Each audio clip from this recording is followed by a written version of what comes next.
Guys, ito yung ginagamit na washing machine ni Mama. Kaso ngayon, nasira na talaga ng tuluyan. Abay, sa katagalan, bumigay na rin. Nako, anong gagawin natin?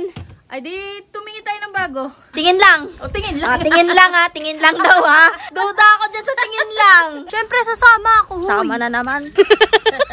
Tara na! Tara! Tara na!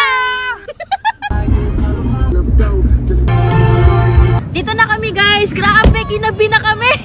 Biligan mo na ng itlog na isang tray at saka mantika. Nautos. Okay guys, titingin kami ng mga washing machine.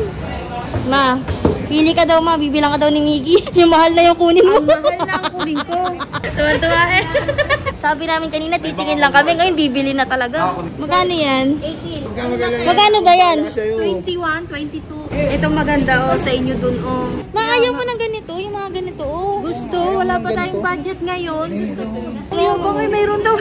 Mayroon daw. Sagot to ni Miggy yan. Ang bahala sa'yo. Ayoko, nahihirapan ka. Wala. Napakamahal tuloy sa akin. Walang free yan, sir.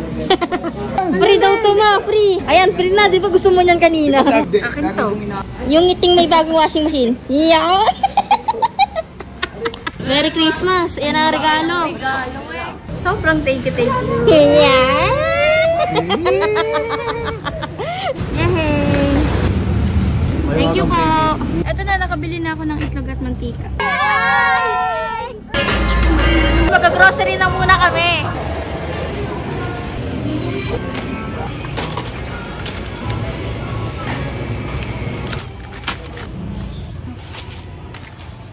So ayan guys, nakapag-grocery na po kami ni Mama. Kayo ba guys, anong gusto nyo regalo ngayong Pasko? Mag-comment na!